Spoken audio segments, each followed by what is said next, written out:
A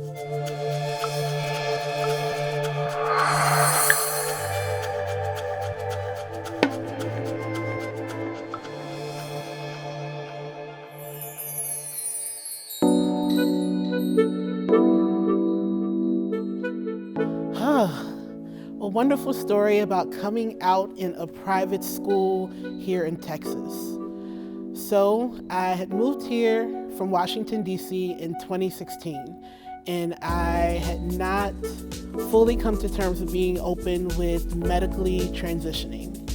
And I was firstly coming here to work at a private school that I had no idea if they were going to be open to any trans bodies working there, if they had any students of the trans experience, or if I would even have a job if I came out. So I started my testosterone for about 6 months, and things started to progress and change, and I felt like it was time to maybe come out at work. And for me, being a typical Libra, I wanted to be the center of attention. So I came out to the full faculty in the faculty meeting at the opening of the school year. So it was really awkward because the head of school was like, okay, you have this message that you want to share with the community. I will give you the floor. Are you sure you want to do this? And I was like, if I don't do this, what will happen when I start developing facial hair and characteristics about me start changing and I don't have the conversation with the faculty and I'm not upfront with the students? I was like, it's not going to be fair to them and it's going to make it really uncomfortable for me. So I went up to the front of the stage and literally just broke out and said, hey everyone, my name is no longer Samantha. I go by Sam. My pronouns are not she, her, they are they, them. And I would like it if you all honored and respected those wishes. I am transitioning, and if you need to know what that means, please have a conversation with me, or you can talk to our counselors. And it was dead silence for about 10 seconds.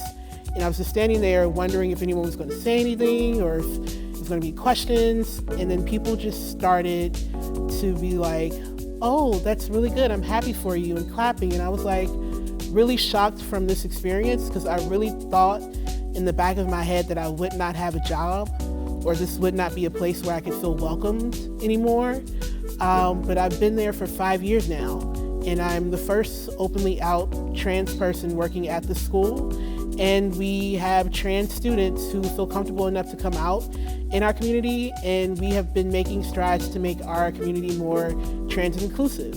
So I feel like I took that first step and initiative to come out into our community and to making it a safe space for everyone else. I think the funniest story for me during my transition was going to OBGYN up north who normally serves cis female patients and then mothers-to-be, and just sitting in the waiting room and having those awkward stares of people wondering, oh, are you here with your wife? Oh, you're such a good husband. Are you waiting for your partner? And I'm just sitting in the waiting room, like awkwardly looking at the paperwork, wondering if I should stay at this location or if I should just cancel the appointment altogether. But once I got in the back, I realized the doctor was really trans-friendly and trans-inclusive, and they respected my pronouns. They asked me how I wanted to address my body parts. It was just a really good experience, but I think the funniest part was just sitting in the waiting room and having to deal with people who've never probably been around someone of the trans experience or who never knew they were around someone who was trans. So yeah, that was a funny experience for me, going to OBGYN.